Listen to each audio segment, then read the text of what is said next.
சிவகங்கை அருகே காவல் நிலைய விசாரணைக்கு அழைத்துச் செல்லப்பட்ட இளைஞர் அஜித்குமார் மரணமடைந்த விவகாரத்தில் 6 காவலர்கள் பணியிடை நீக்கம் செய்யப்பட்டனர். நீதி விசாரணைக்கு பின்னரே காவலர்களை கைது செய்வது பற்றி முடிவெடுக்கப்படும் என காவல்துறை தரப்பில் தெரிவிக்கப்பட்டுள்ளது.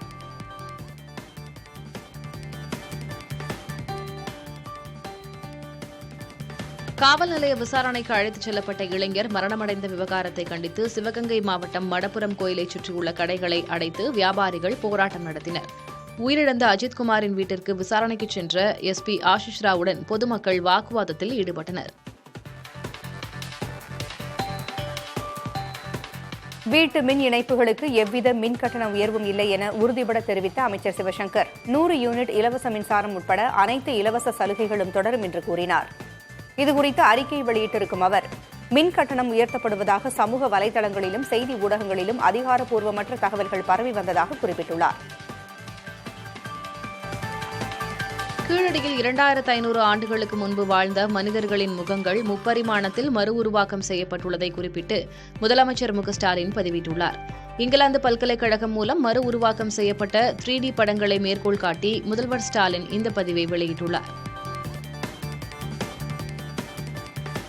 அரசின் சமூக பாதுகாப்பு திட்டங்கள் 95 கோடி மக்களை சென்றடைந்துள்ளதாக பிரதமர் மோடி பெருமிதம் தெரிவித்துள்ளார். மனதின் குரல் நிகழ்ச்சியில் பேசிய அவர், இந்திய மக்கள் 64% பேர் குறைந்தபட்சம் ஒரு சமூக பாதுகாப்பு திட்டத்தால் பலன் பெறுவதாக சர்வதேச தொழிலாளர் அமைப்பு கூறியதை சுட்டிக்காட்டினார்.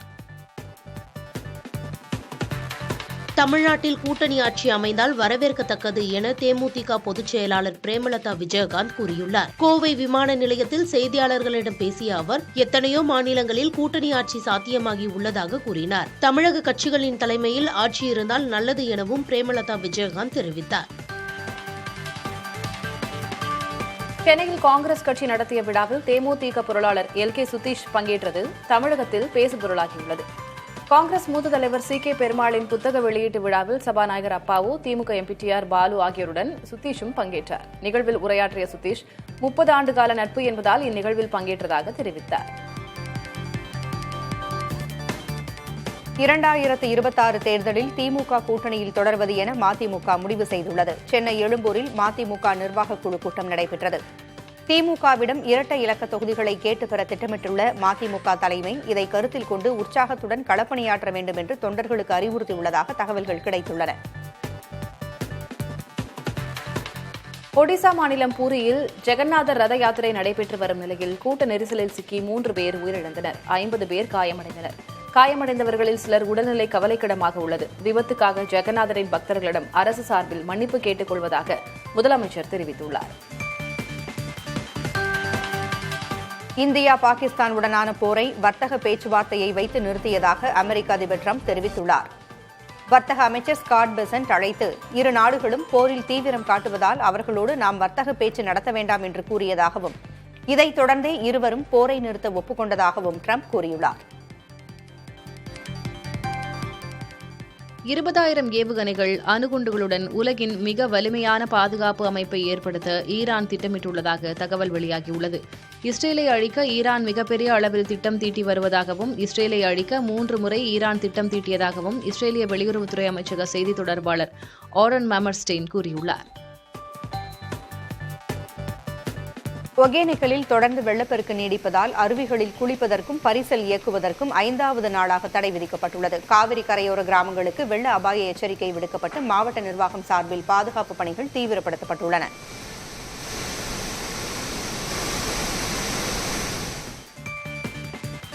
தென்மேற்கு பருவமழை பொய்த்ததால் தேனி மாவட்டம் பெரியகுளம் அருகே உள்ள கும்பக்கரை அருவியில் நீர்வரத்து வெகுவாக குறைந்துள்ளது. எனினும் வார விடுமுறையொட்டி சுற்றுலாப் பயணிகள் பலர் அருவிக்கு வந்தனர். நீர்வரத்து குறைவாக இருந்ததால் குறைந்த அளவு நீரில் காத்திருந்து குளித்துச் சென்றனர்.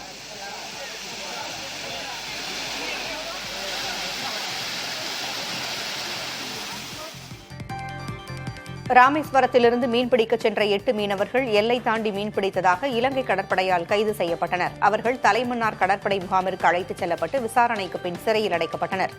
இந்நிலையில் மீனவர்களை விடுவிக்க நடவடிக்கை எடுக்கக் கோரி வெளியுறவுத்துறை அமைச்சர் ஜெய்சங்கருக்கு முதல்வர் கடிதம் எழுதியுள்ளார். பள்ளிகளில் மாணவர்கள் மொபைல் போன் பயன்படுத்துவதை தடை செய்ய வேண்டும் என பள்ளிக் கல்வித்துறை உத்தரவிட்டுள்ளது. இதுகுறித்து வெளியிடப்பட்டுள்ள சுற்றறிக்கையில் மாணவர்கள் கையில் வண்ண மணிக்கட்டு பட்டைகள், மோதிரங்கள் அல்லது வேறுபாடுகள் வெளிப்படையாக தெரியக்கூடிய அடையாளங்கள் அணிவதை தடை செய்ய அறிவுறுத்தப்பட்டுள்ளது. உத்தராகண்டில் ஏற்பட்ட நிலச்சரிவில் சிக்கி 9 தொழிலாளர்கள் காணாமல் போயுள்ளனர். உத்தரகாசி மாவட்டத்தில் அமைந்துள்ள யமுனோத்ரி தேசிய நெடுஞ்சாலையில் மேக வெடிப்பால் பயங்கர நிலச்சரிவு ஏற்பட்டுள்ளது. அப்போது ஹோட்டல் கட்டுமான பணிகளில் ஈடுபட்டு வந்த கட்டுமான தொழிலாளர்களின் கூடாரங்கள் மண்ணில் புதைந்தன.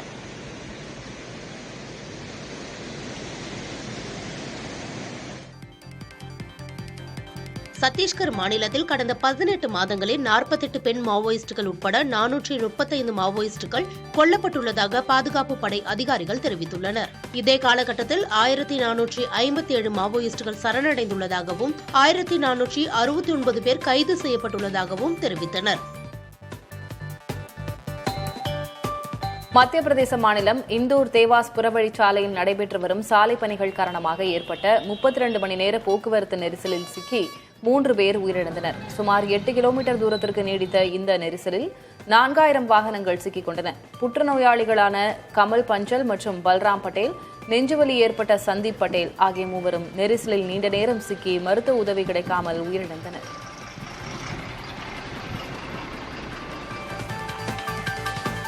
கபினி மற்றும் கிருஷ்ணராஜசாகர் அணையிலிருந்து காவிரி ஆற்றில் உபரி நீர் திறப்பு குறைக்கப்பட்டுள்ளது. கடந்த சில நாட்களாக காவிரி நீர்பிடிப்பு பகுதிகளில் தொடர் மழை பெய்தது குறிப்பிடத்தக்கது.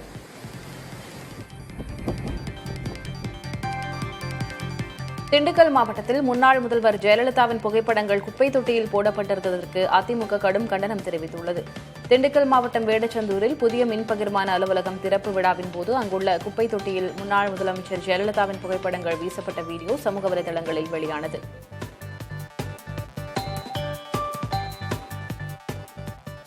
நாட்டை ஆண்ட தலைவர்கள் யாரும் மருத்துவர் ராமதாஸை பற்றி சொல்லாத வார்த்தைகளை அன்புமணி பேசியது உச்சக்கட்ட வேதனை என்று பாமக எம்எல்ஏ அருள் கூறியுள்ளார். ராமதாசுக்கு இழிவு ஏற்படும் போது பார்த்துக் கொண்டிருக்க மாட்டோம் என்றும் அவர் தெரிவித்துள்ளார். பாமகவை பற்றி விமர்சனம் செய்பவர்களுக்கு நளினமாக நயமாகவும் பதிலளிக்க வேண்டும் என்று அக்கட்சியின் நிறுவனர் ராமதாஸ் நிர்வாகிகளுக்கு அறிவுறுத்தியுள்ளார். தைலாபுரம் இல்லத்தில் பாமகவின் சமூக ஊடக பேரவை ஆலோசனைக் கூட்டம் பாமக நிறுவனர் மருத்துவர் ராமதாஸ் தலைமையில் நடைபெற்றது. குற்றாலத்தில் சாரல் சீசன் களை கட்டியிருக்கும் நிலையில் அருவிகளில் குளிக்க சுற்றுலா பயணிகள் கூட்டம் அலைமோதியது. அனைத்து அருவிகளிலும் குளிப்பதற்கு அனுமதி வழங்கப்பட்டுள்ளது. ஆர்ப்பரித்து கொட்டும் தண்ணீரில் சுற்றுலா பயணிகள் உற்சாகத்துடன் குளித்து மகிழ்ந்தனர்.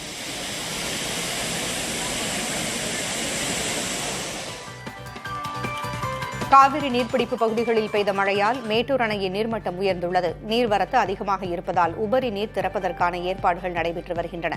இதனால் காவிரி கரையோரம் வசிக்கும் மக்களுக்கு வெள்ள அபாய எச்சரிக்கை விடுக்கப்பட்டு பாதுகாப்பான இடங்களுக்கு செல்ல அறிவுறுத்தப்பட்டுள்ளது. திருவண்ணாமலை அண்ணாமலையார் கோயிலில் ஆயிரக்கணக்கான பக்தர்கள் 2 கிலோமீட்டர் தூரம் நீண்ட வரிசையில் காத்திருந்து தெய்வ வழிபாடு செய்தனர். விடுமுறை நாள் என்பதால் வெளிமாவட்டங்கள் மற்றும் வெளிமாநில பக்தர்களின் கூட்டம் அதிகரித்து காணப்பட்டது. சுமார் 6 மணி நேரம் வரை காத்திருந்து அண்ணாமலையாரை பக்தர்கள் தரிசித்தனர். நீலகிரி மாவட்டம் கூடலூர் அருகே உள்ள பாடந்துறை உள்ளிட்ட பகுதிகளில் உணவு தேடி காட்டு யானைகள் குடியிருப்பிற்குள் வருவது அதிகரித்துள்ளது. இதனால் பொதுமக்கள் பீதியில் உள்ளனர். யானைகளை அடர் வனப்பகுதிக்குள் அனுப்பிடக் கோரி அப்பகுதி மக்கள் சாலை மறியல் போராட்டத்தில் ஈடுபட்டனர்.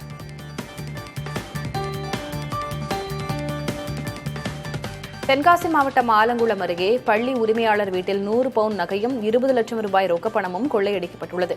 பள்ளி உரிமையாளர் ராஜசேகர் வீட்டில் திருமண நிகழ்ச்சிக்கு குடும்பத்துடன் சென்றிருந்த நிலையில் ஆட்கள் இல்லாததை நோட்டமிட்ட நபர்கள் மரத்தின் வழியாக வீட்டிற்குள் புகுந்து இந்த துணிகர சம்பவத்தை அரங்கேற்றியுள்ளனர். பழனி தண்டாயுதபாணி சுவாமி கோவிலில் பக்தர்களுக்கு நாள்தோறும் பிரசாதம் வழங்கும் திட்டம் தொடங்கப்பட்டது. அதன்படி காலை 10 மணி முதல் மாலை 6 மணி வரை சாதாரண நாட்களில் 6000 பேருக்கும் விசேஷ நாட்களில் 10,000 பேருக்கும் பிரசாதம் வழங்கப்படுகிறது.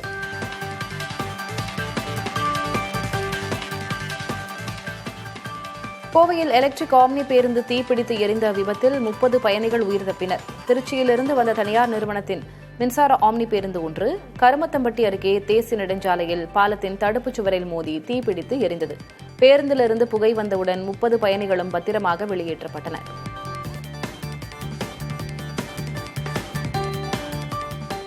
சென்னை கோயம்பேடு விஆர் மால் எதிரே உள்ள கழிவுநீர் குழாயில் உடைப்பு ஏற்பட்டதால் சாலை வெள்ளக்காடாக மாறியது. இதனால் சாலையில் பெரிய பள்ளம் ஏற்பட்டு கடும் போக்குவரத்து நெரிசல் நிலவியது. திருமங்கலத்திலிருந்து கோயம்பேடு செல்லும் சாலையில் வாகன ஓட்டிகளும் பொதுமக்களும் பெரும் சிரமத்திற்கு ஆளாகினர். சுற்றுலா தலமான கன்னியாகுமரியில் வார விடுமுறையான ஞாயிற்றுக்கிழமையொட்டி சுற்றுலா பயணிகள் வந்த நிலையில் மேகமூட்டத்தால் சூரிய உதயம் காண முடியாமல் ஏமாற்றமடைந்தனர். முக்கடல் சங்கமிக்கும் பகுதியில் கடல் அலை அதிகமாக வருவதால் சுற்றுலா பயணிகள் பாதுகாப்பு கருதி கடலில் குளிக்க காவல்துறை அனுமதி அளிக்கவில்லை. கோவை மதுக்கரை அருகே உள்ள முருகன்பதி கிராமத்தில் தோட்டத்திற்குள் புகுந்த ஒற்றை காட்டு யானை 4 ஏக்கர் பரப்பளவிலான தென்னை மரங்களையும் 800 வாழை மரங்களையும் சேதப்படுத்தியுள்ளது. தோட்டத்தின் அருகே வெட்டப்பட்ட அகழி சரியான பராமரிப்பு இல்லாததால் யானைகள் எளிதாக விவசாய நிலங்களுக்குள் நுழைவதாக விவசாயிகள் கவலை தெரிவித்துள்ளனர். ரயில் பயணிகளுக்கு இந்திய ரயில்வே சார்பில் வழங்கப்படும் சிக்கன உணவின் வீடியோ சமூக வலைதளங்களில் வைரலாகி வருகிறது. 7 பூரிகள், உருளைக்கிழங்கு கறி மற்றும் ஊறுகாய் அடங்கிய இந்த உணவு பொதுப்பெட்டி பயணிகளுக்கு வெறும் 15 ரூபாய்க்கு வழங்கப்படுகிறது. 20 ரூபாய்க்கு தண்ணீர் பாட்டிலுடன் இந்த உணவு கிடைக்கிறது. வாக்காளர் பட்டியலை புதுப்பிப்பது தொடர்பான புதிய விதிகள் சட்டவிரோத குடியேறிகளை அடையாளம் காணவும் பயன்படுத்தப்படும் என்று தகவல்கள் தெரிவிக்கின்றன. பீகார் தேர்தலை ஒட்டி தேர்தல் ஆணையம் வாக்காளர் பட்டியலை புதுப்பிப்பதற்கான புதிய விதிமுறைகளை அறிவித்துள்ளது. இதன்படி 1987ஆம் ஆண்டிற்கு பிறகு பிறந்தவர்கள் தங்களின் பெற்றோரின் பிறப்பிடத்திற்கான சான்றுகளை அளிக்க வேண்டும். இந்த விதி பிற மாநிலங்களுக்கும் நீட்டிக்கப்படும் என்றும் எதிர்பார்க்கப்படுகிறது. சென்னை மெட்ரோ ரயில் சேவை 10 ஆண்டுகளை நிறைவு செய்துள்ளது. 2015 ஜூன் 29 அன்று கோயம்பேடு ஆலந்தூர் இடையே இந்த சேவை முதலில் தொடங்கப்பட்டது. தற்போது சென்னை விமான நிலையம், விம்கோ நகர், சென்ட்ரல், பரங்கிமலை வழித்தடங்களில் சுமார் 55 கிலோமீட்டர் தூரத்திற்கு மெட்ரோ ரயில் சேவை நீட்டிக்கப்பட்டுள்ளது. 10 ஆண்டுகளில் சுமார் 39 கோடி பேர் பயணம் செய்துள்ளதாக மெட்ரோ ரயில் நிறுவனம் தெரிவித்துள்ளது.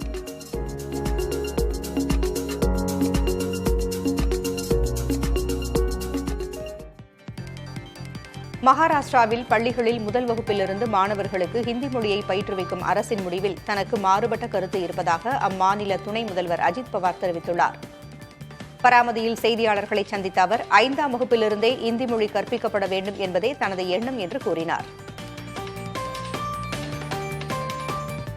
பிரிட்டன் ஆயுதப்படை தினத்தை முன்னிட்டு கிளீதர்ப்ஸ் நகரில் புகழ்பெற்ற ரெட் ஆரோஸ் விமான குழுவினர் வானில் கண்கவர் சாகசங்களை நிகழ்த்தினர். இதில் ராயல் கடற்படை, பிரிட்டன் தரைப்படை மற்றும் ராயல் விமானப்படை வீரர்கள் கலந்து கொண்டு தங்கள் திறன்களை வெளிப்படுத்தினர்.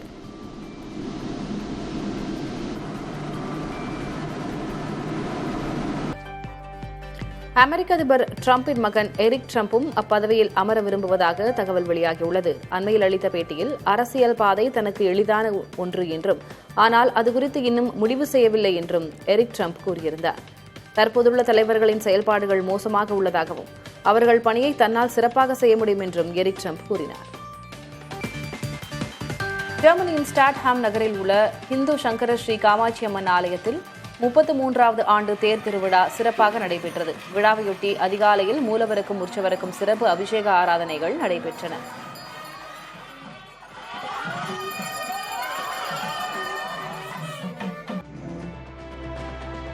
வார விடுமுறை நாளை ஒட்டி உதகையில் நிலவும் குளுமையான காலநிலையை அனுபவிக்க சுற்றுலா பயணிகள் வருகை அதிகரித்து காணப்பட்டது. இதனால் படகு இல்லம், தொட்டபெட்டா சிகரம், பைக்காரா நீர்வீழ்ச்சி உள்ளிட்ட பல்வேறு சுற்றுலா தலங்களில் சுற்றுலா பயணிகள் கூட்டம் அதிகரித்து காணப்பட்டது. காலநிலை இதமாக இருப்பதால் பலரும் படகு இல்லங்களில் படகு சவாரி செய்து மகிழ்ந்தனர்.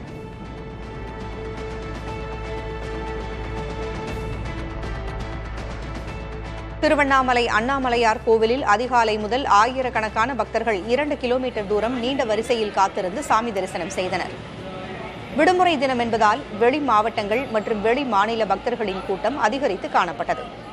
சுமார் 6 மணி நேரம் வரை காத்திருந்து அண்ணாமலையாரை பக்தர்கள் தரிசித்தனர்.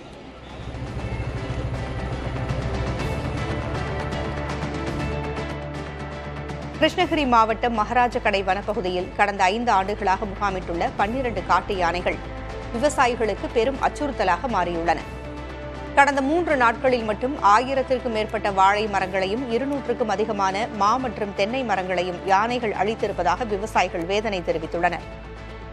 தொடர் சேதத்தால் விவசாயத்தை கைவிடும் நிலைக்கு தள்ளப்பட்டிருப்பதாக கூறும் விவசாயிகள் யானைகளை நிரந்தரமாக அடர் வனத்திற்குள் விரட்ட வனத்துறையை வலியுறுத்துகின்றனர்.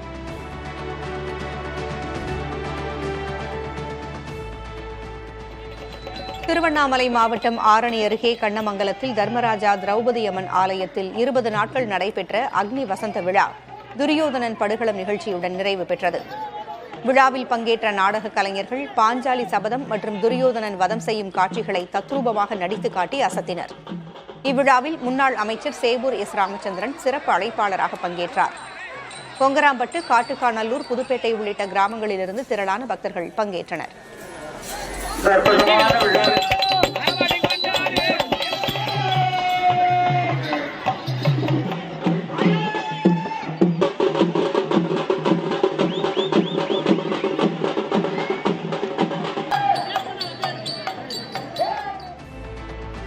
நாகை அருகே 7ஆம் வகுப்பு சிறுமிக்கு பாலியல் தொல்லை கொடுத்ததாக கூலித் தொழிலாளி கைது செய்யப்பட்டார். அரசு பள்ளியில் நடந்த குழந்தைகள் பாதுகாப்பு விழிப்புணர்வு நிகழ்ச்சியில் கலந்து கொண்ட நீதித்துறை நடுவரும் குழந்தை நல குழும உறுப்பினருமான வினோதினியிடம் பாதிக்கப்பட்ட சிறுமி புகார் தெரிவித்தார்.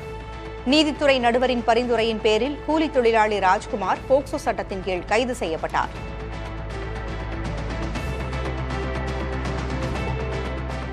உயர்நீதிமன்றத்தில் வழக்கு நிலுவையில் உள்ளதால் கட்சி கொடிக்கம்பங்கள் அகற்றப்படுவதாக கூறி புதுக்கோட்டையில் மார்க்சிஸ்ட் கம்யூனிஸ்ட் கட்சியினர் மறியல் போராட்டத்தில் ஈடுபட்டனர். அவ்வழியே பாஜக கொடி கட்டிய காரில் வந்த பாஜக ஓபிசி அணி நிர்வாகி பாண்டியராஜன் மார்க்சிஸ்ட் கம்யூனிஸ்ட் கட்சியின் போராட்டத்திற்கு ஆதரவு தெரிவிப்பதாக கூறி சென்றார். திமுக கூட்டணியில் உள்ள கம்யூனிஸ்ட் கட்சியே போராடுவது ஆட்சியின் அவலம் என்றும் அவர் விமர்சித்தார்.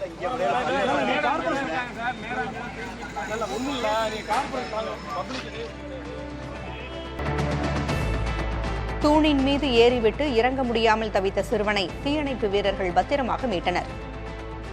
திண்டுக்கல் அருகே செட்டிநாயக்கன்பட்டியைச் சேர்ந்த 13 வயது சிறுவன் கௌதம் புறா பிடிக்கும் ஆசையில் 4 வழிச்சாலை பாலத்தின் அடியில் உள்ள 25 அடி தூண் மீது ஏறினார்.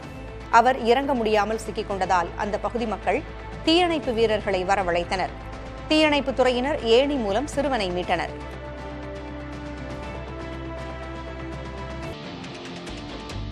ஒரு குறிப்பிடத்தக்க அறிவியல் முன்னேற்றமாக சுமார் 2500 ஆண்டுகளுக்கு முன்பு கீழடியில் வாழ்ந்த 2 ஆண்களின் முகங்கள் முப்பரிமாணத்தில் வெற்றிகரமாக மறு உருவாக்கம் செய்யப்பட்டுள்ளன. இங்கிலாந்தில் உள்ள லிவர்பூல் ஜான் மூஸ் பல்கலைக்கழகத்தின் உதவியுடன் இந்த 3D உருவத்தை மதுரை காமராஜர் பல்கலைக்கழக ஆராய்ச்சியாளர்கள் உருவாக்கியுள்ளனர். கொந்தகை பகுதியில் உள்ள இடுகாட்டில் கண்டெடுக்கப்பட்ட மண்டை ஓடுகளை வைத்து இந்த முப்பரிமாணம் வடிவமைக்கப்பட்டுள்ளதாக தெரிவிக்கப்பட்டுள்ளது. புனரமைக்கப்பட்ட முகங்கள் பெரும்பாலும் தென்னிந்திய தன்மையுடன் காணப்படுகின்றன. அத்துடன் மேற்கு யுரேஷிய மற்றும் ஆஸ்ட்ரோ ஆசிய மக்களின் நுட்பமான அடையாளங்களும் தென்படுவதாக ஆராய்ச்சியாளர்கள் தெரிவிக்கின்றனர்.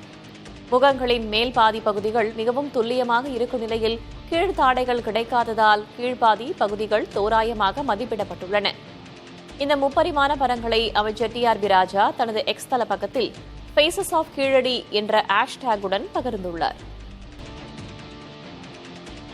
கர்நாடகாவின் முதலமைச்சராக இன்னும் 2 முதல் 3 மாதங்களில் DK சிவக்குமார் பதவியேற்க வாய்ப்புள்ளதாக காங்கிரஸ் MLA இக்பால் ஹுசைன் கூறியுள்ளார்.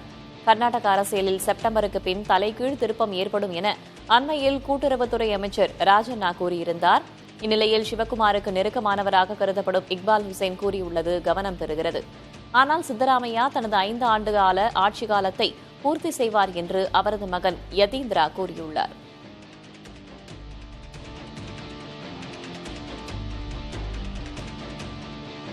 ரிக்வேதத்திற்கும் ஆங்கில இலக்கியத்திற்கும் என்ன தொடர்பு என மதுரை MP சு வெங்கடேசன் கேள்வி எழுப்பியுள்ளார். கடந்த 27ஆம் தேதி நடந்த ஆங்கில இலக்கியத்திற்கான UGC நெட் தேர்வில் சமஸ்கிருதம் பற்றி கேள்விகள் கேட்கப்பட்டது கண்டனத்திற்குரியது என்றும் அவர் பதிவிட்டுள்ளார். இக்கேள்விகளை உருவாக்கியவர்கள் மீது உரிய நடவடிக்கை எடுக்கப்பட வேண்டும் என்றும் ஹிந்தி திணிப்பின் வழியாக சமஸ்கிருத செழிப்புக்கு வாய்ப்பளிக்கும் செயல்களை மத்திய அரசு நிறுத்த வேண்டும் என்றும் அவர் கூறியுள்ளார்.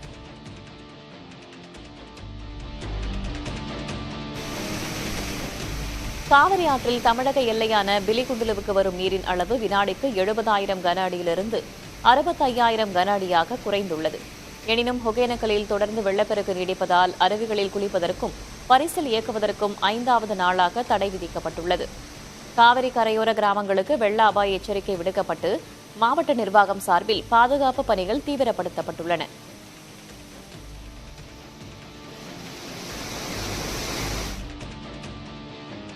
முல்லைப் பெரியாறு அணையின் நீர்மட்டம் 136.30 அடியானதால் ரூல் கர்வ் அட்டவணைப்படி கேரளாவிற்குள் உபரி நீர் திறக்கப்பட்டுள்ளது. பிரதான அணையின் 13 மதகுகளும் 10 சென்டிமீட்டர் உயர்த்தப்பட்டு வினாடிக்கு 175 கனஅடி தண்ணீர் வெளியேற்றப்படுகிறது. உபரி நீர் 3000 கனஅடி வரை உயரும் என்பதால் முல்லைப் பெரியாறு அணை முதல் இடுக்கி வரையிலான முல்லைப் பெரியாறு வழித்தடங்களில் உள்ள மக்கள் கவனத்துடன் இருக்குமாறு இடுக்கி ஆட்சியர் விக்னேஸ்வரி எச்சரிக்கை விடுத்துள்ளார்.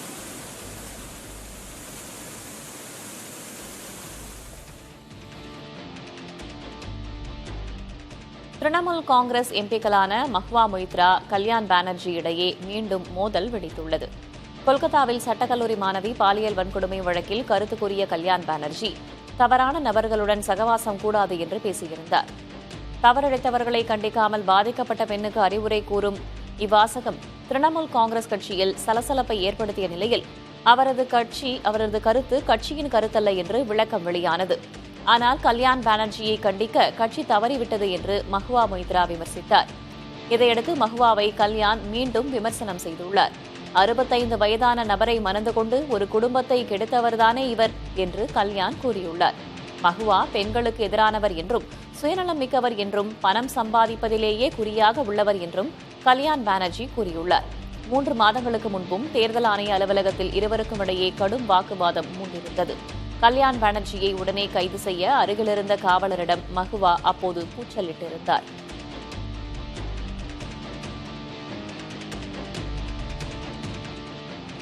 ராமேஸ்வரத்திலிருந்து மீன்பிடிக்கச் சென்ற 8 மீனவர்கள் எல்லை தாண்டி மீன்பிடித்ததாக இலங்கை கடற்படையால் கைது செய்யப்பட்டனர். அவர்கள் தலைமன்னார் கடற்படை முகாமிற்கு அழைத்துச் செல்லப்பட்டு விசாரணைக்கு பின் சிறையில் அடைக்கப்பட உள்ளனர்.